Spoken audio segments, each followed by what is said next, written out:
히브리서 12장 말씀입니다. 신약 성경 366면입니다.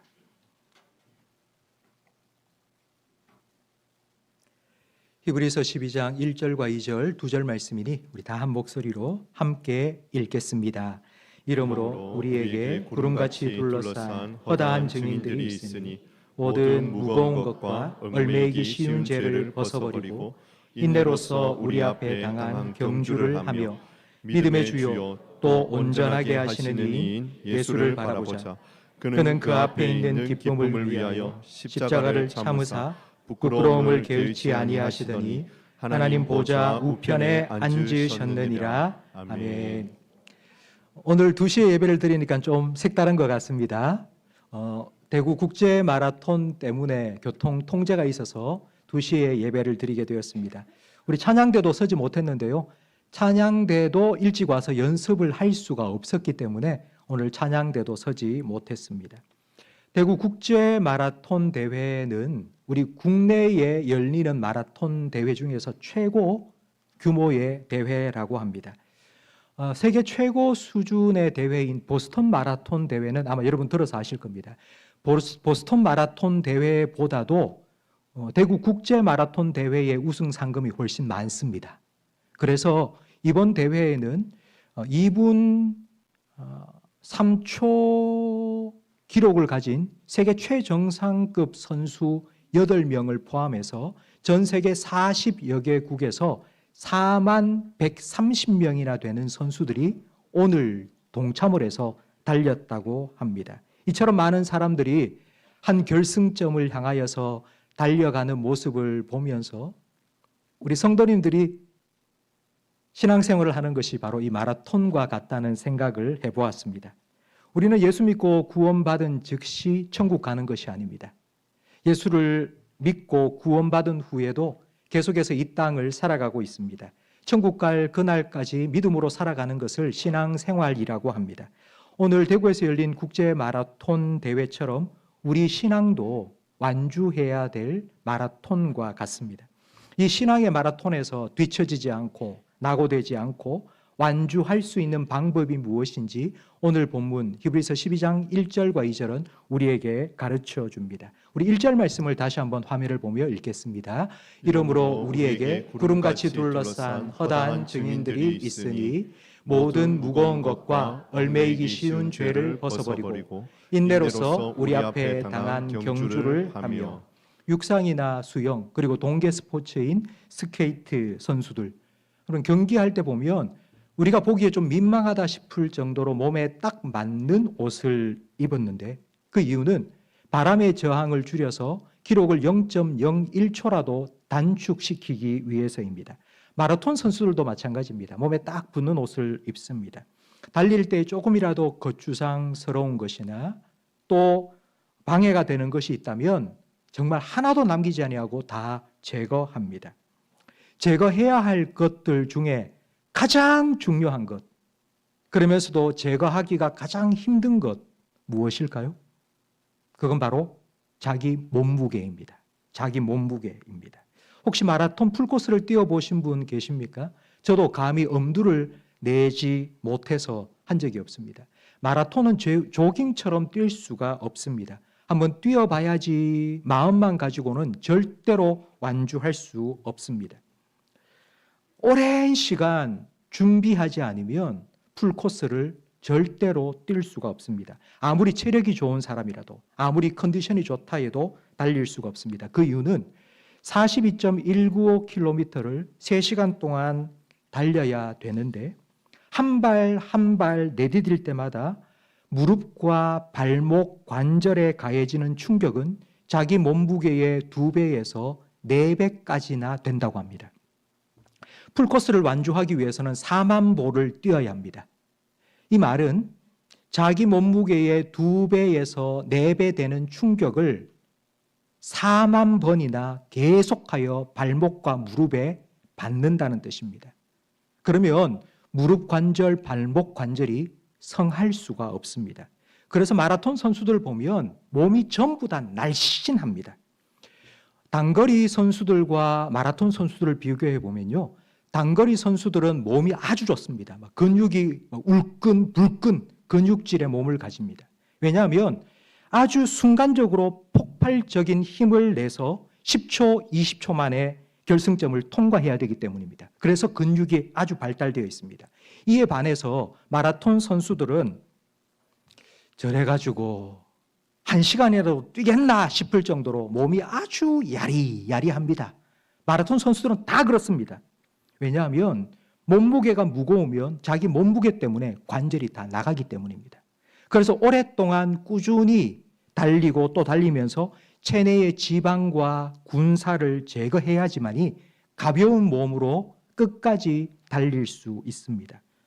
성도 여러분, 혹시 여러분 중에 신앙생활 좀 잘 하고 싶은데 잘 안 된다 생각하는 분이 계십니까? 신앙생활이 왜 이렇게 힘든지 모르겠다 생각하는 분이 혹시 이 중에 계십니까? 그렇다면 제일 먼저 지금 내 영혼에 덕지덕지 여기저기 붙어있는 영적인 지방과 군살부터 제거하고 가볍게 만들어야 됩니다. 우리가 살아가는 이 세상은 너무 복잡해졌습니다. 잠시도 쉴 틈 없이 우리의 선택을 요구합니다. 마트에 가서 두부 한 모를 산다고 생각해 보십시오. 평소에 장을 보는 주부라면 늘 자기가 사는 걸 사겠죠. 그런데 아내의 심부름을 받고 마트에 가서 장을 본다고 한번 생각해 보십시오. 두부가 하나만 있다면 아무 걱정 없이 하나 딱 집어오면 됩니다. 그런데 진열대에 가보면 두부 종류가 17가지나 됩니다. 풀무원, 강릉 초당 두부, CJ 두부, 자여촌 두부, 메이커도 다양하고요. 그램 수가 다 다릅니다. 콩은 국산인지 아닌지, 그리고 유기농인지 아닌지, 이게 부침용인지 찌개용인지 두부 종류가 얼마나 많은지 우리는 날마다 수만 번의 선택을 요구받으며 살아가고 있습니다. 요즘은 생필품부터 식재료까지 온라인 주문을 합니다. 마트에 갈 필요 없이 저녁에 주문을 하면 다음날 아침 새벽 배송으로 문 앞까지 탁 와 있으니 정말 간편하지 않습니까? 그런데 뭐 하나를 시켜도 그냥 시키는 법이 없습니다. 좀 더 싼 데가 없나 살펴봅니다. 더 좋은 건 없나 또 찾아봅니다. 비교해 봅니다. 결과적으로 시장에 가서 물건을 사오는 것보다 훨씬 더 많은 시간을 온라인 쇼핑하는 데 보냅니다. 여러분, 가장 심각한 것은 바로 이 SNS, 스마트폰, 유튜브입니다. 하루에도 수천, 수만 가지 정보가 바로 이 미디어, 디지털 미디어를 통해서 쏟아져 나오고 있습니다. 아마 이 자리에 계신 여러분들도 하루에 수백 가지, 아니 수천 가지 기사를 찾아보고 영상을 아마 찾아볼 겁니다. 그게 사실인지 아닌지 중요하지 않습니다. 이 정보가 나에게 유익한지 아닌지도 별로 중요하지 않습니다. 그냥 찾아보고 또 찾아봅니다. 클릭하고 또 클릭합니다. 그렇게 우리의 마음은 정보의 쓰레기장이 되어갑니다. 그러다 보니 정신이 몽롱합니다. 하루를 사는데도 정신이 말짱한 시간이 별로 없습니다. 늘 뭔가 보고 생각하고 또 보고 몸도 피곤합니다. 그러니 어느 한 곳에 집중하지가 못합니다. 주일날 예배 드리러 와서 우리는 하나님께 집중해야 됩니다. 말씀 듣고 은혜 받고 영적으로 충전받기 위해서 우리는 단 1시간이라도 하나님께 집중해야 됩니다. 여러분, 돋보기로 종이에 불을 붙이려면 햇빛과 돋보기와 종이가 초점이 딱 맞아야 됩니다.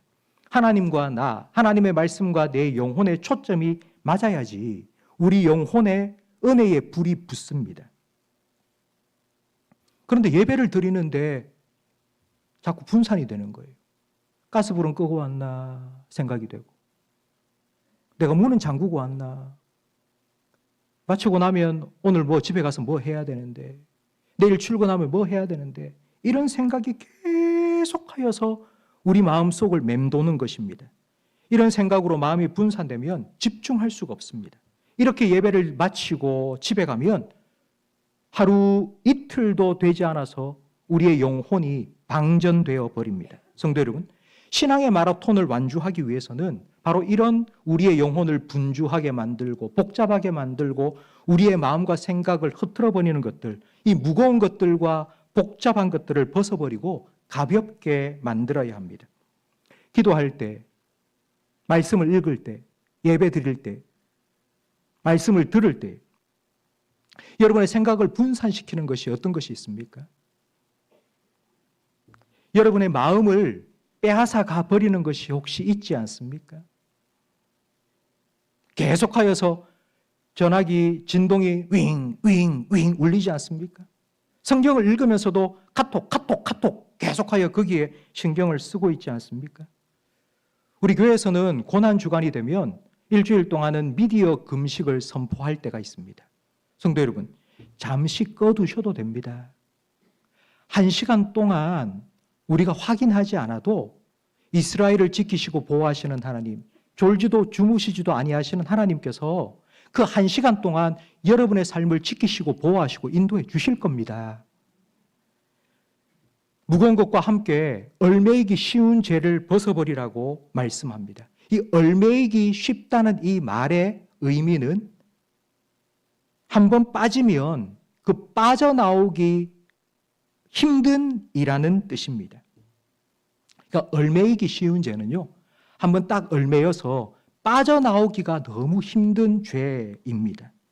이걸 한마디로 좀 쉽게 표현하면 습관이 되어버린 죄입니다. 익숙해져서 그게 죄인지도 모르는 죄입니다. 이 죄가 여러 가지가 있을 건데요, 그 중에 오늘 저는 딱 한 가지만 여러분에게 말씀드리고 싶습니다. 그건 바로 불신의 죄입니다. 하나님을 안 믿는 게 아닙니다.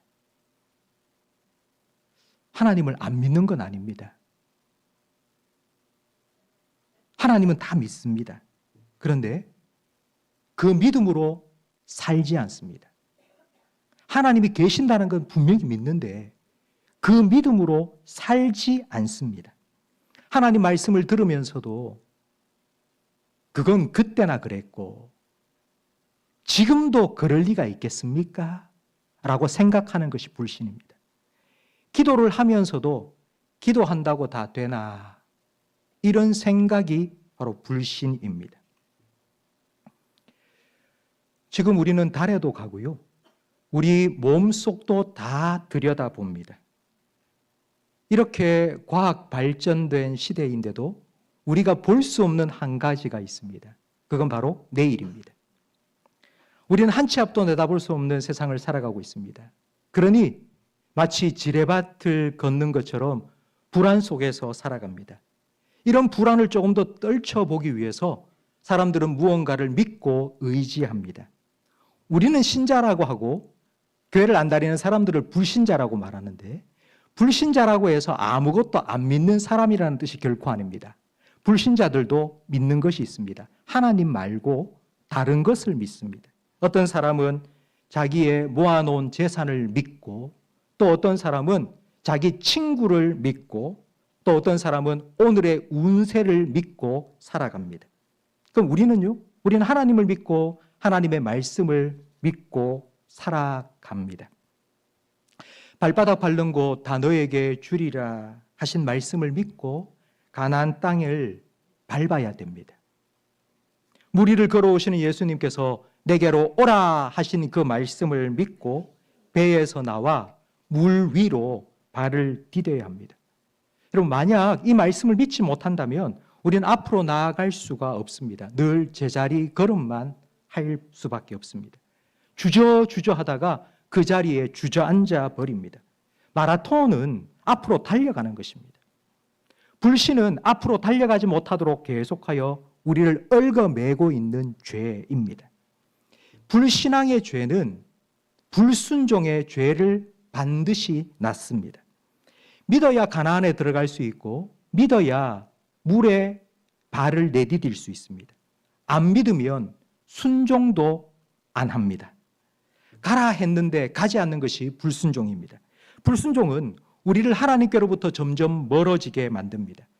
하나님이 말씀하시는데 우리는 이렇게 받아들이죠. 자꾸 이래라 저래라 그런 말씀이 부담스러운 거예요. 그래서 하나님 말씀을 듣는 것이 싫어지는 거예요. 그렇게 점점 하나님과 거리가 멀어지고 영적으로 둔감해지고 그러면서 점점 믿음이 약해져 버립니다. 이런 불신과 불순종의 죄를 깨닫고 다시 믿음이 회복되도록 하기 위해서 하나님께서는 우리는 원치 않지만 때로는 시련과 고통을 우리에게 허락하십니다. 야고보서 1장 2절 말씀을 화면을 보면서 함께 읽겠습니다. 내 형제들아 너희가 여러 가지 시험을 당하거든 온전히 기쁘게 여기라. 이는 너희 믿음의 시련이 인내를 만들어내는 줄 너희가 알미라. 인내를 온전히 이루라. 이는 너희로 온전하고 구비하여 조금도 부족함이 없게 하려 함이라. 아멘. 많은 사람들은 예수 믿으면 복 받는다고 생각합니다.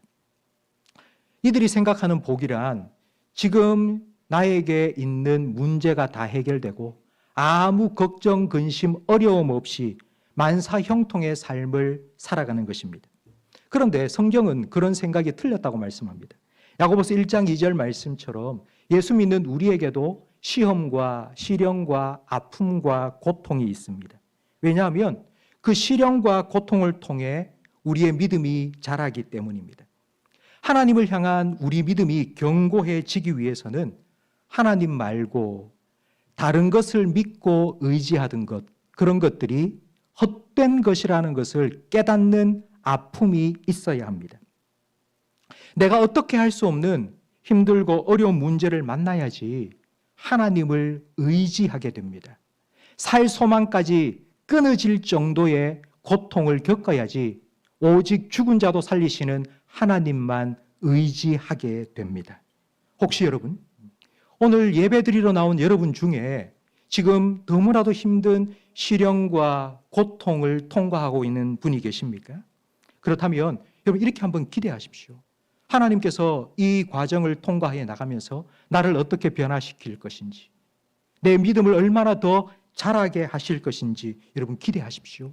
그리고 포기하지 말고 낙심하지 말고 하나님이 나를 버렸나 오해하지 말고 인내하시면서 신앙의 마라톤을 계속하여 달려가시기 바랍니다. 하나님께서는 그 과정을 통하여 우리의 무거운 것과 얼매이기 쉬운 죄를 하나씩 하나씩 제거해 주시면서 가볍게 주님을 향하여 달려갈 수 있도록 우리를 빚어 주실 것입니다. 신앙의 마라톤을 완주하기 위해서 첫 번째는 가볍게 달려야 하고요. 두 번째는 인내하며 달려야 하고요. 세 번째, 오늘 2절 말씀에 세 번째 방법이 나와 있는데 우리 화면을 보면서 함께 읽겠습니다. 믿음의 주요 또 온전하게 하시는 이인 예수를 바라보자. 그는 그 앞에 있는 기쁨을 위하여 십자가를 참으사 부끄러움을 개의치 아니하시더니 하나님 보좌 우편에 앉으셨느니라. 아멘. 2절 말씀에 예수를 바라보자라고 말합니다. 바라보자라는 이 말은 그냥 쳐다보는 것이 아닙니다. 한눈 팔지 않고 집중해서 주목하여 바라본다는 뜻입니다.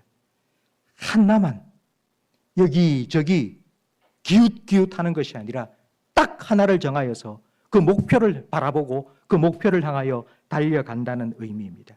우리 신앙의 마라톤의 목표는 예수님입니다. 성도 여러분, 저는 여러분의 신앙의 목표가 올해 성경 일독을 하는 것이나 매일 큐티를 하는 것이 아니라 예수님이 되기를 주님의 이름으로 축복합니다. 여러분의 신앙의 목표가 내가 올해 성경 일독을 하는 것이다.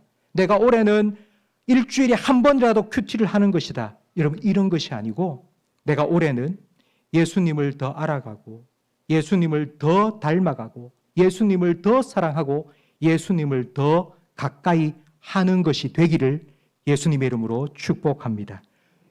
이게 우리 신앙의 목표가 되어야지 우리는 자꾸 내 모습을 보고 낙심하고 낭망하지 않고 믿음이 계속하여 자라가며 끝까지 완주할 수 있습니다.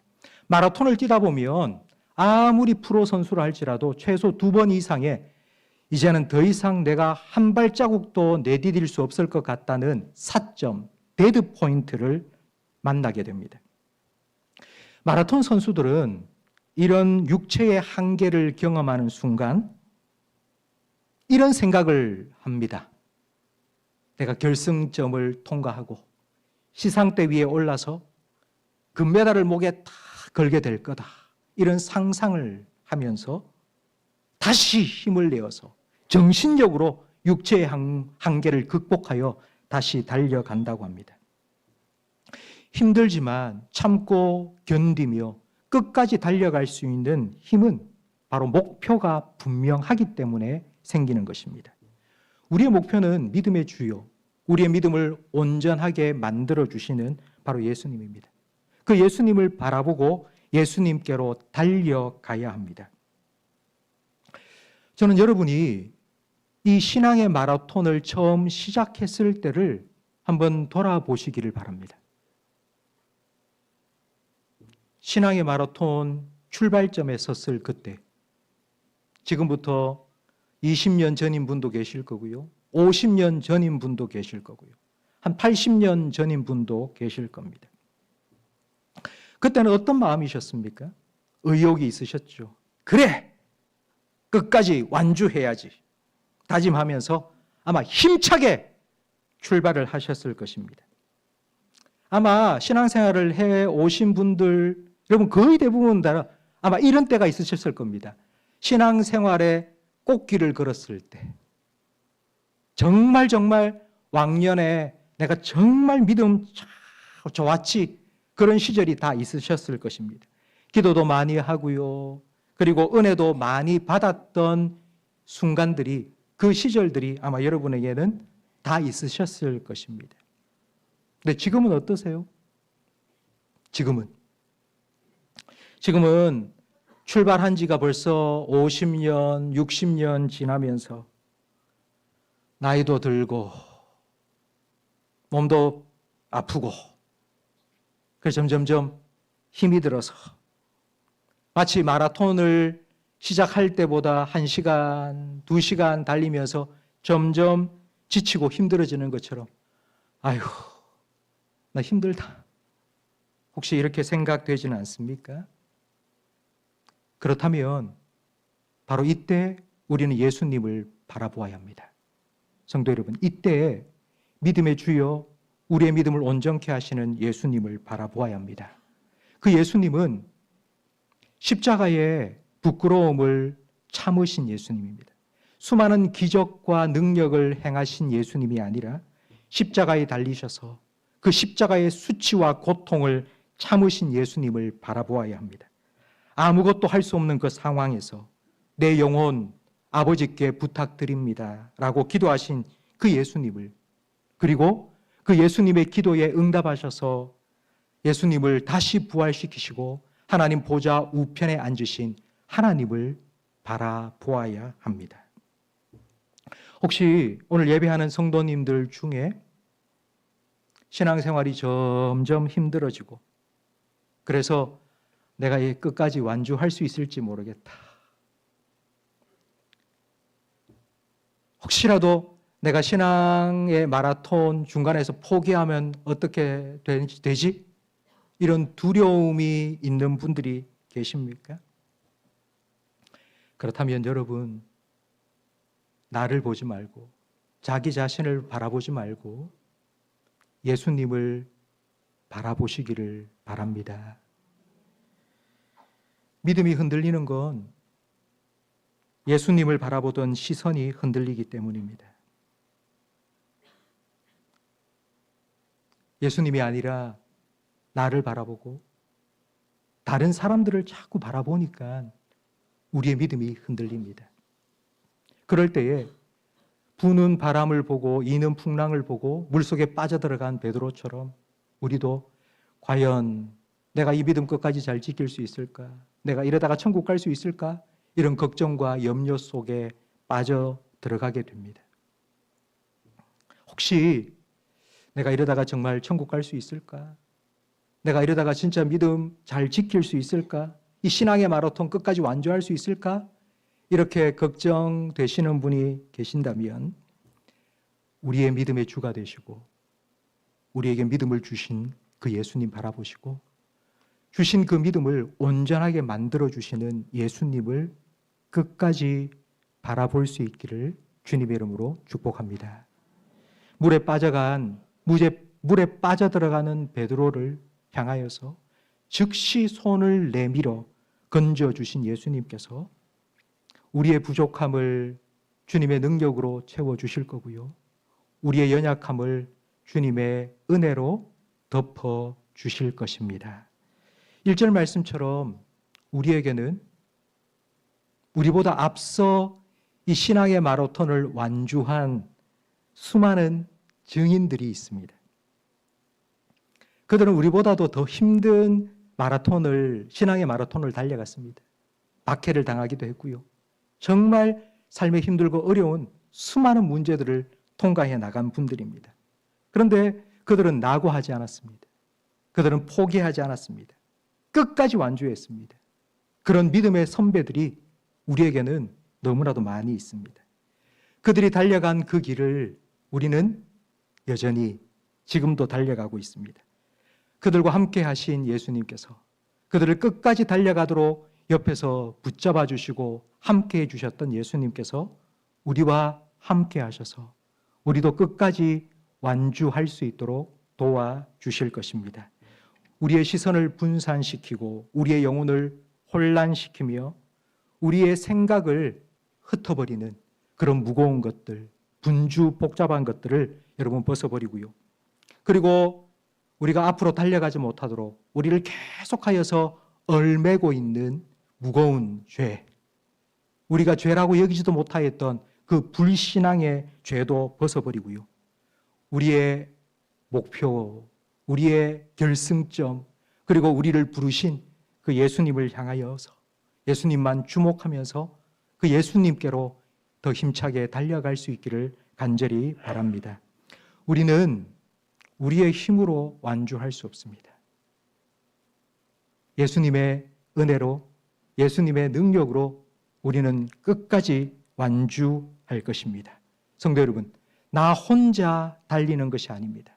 예수님께서 여러분과 함께 하셔서 여러분에게 주어진 이 신앙의 마라톤 끝까지 넘어지지 않고 포기하지 않고 달릴 수 있도록 계속하여서 위로해 주시며 힘 주시고 은혜 주시고 함께해 주실 것입니다.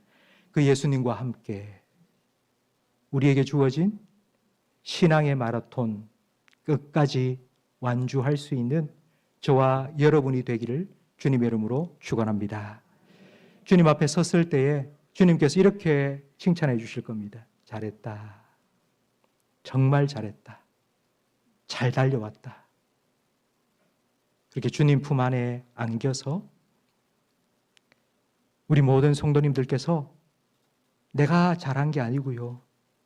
내 달려갈 길 다 가도록 주님께서 나와 함께 하시며 내 걸음 인도해 주시고 지켜주셨기 때문입니다. 이렇게 예수님께 감사와 영광을 올려드릴 수 있는 우리 모든 성도님의 복된 신앙의 삶이 되기를 다시 한번 주님의 이름으로 축복합니다.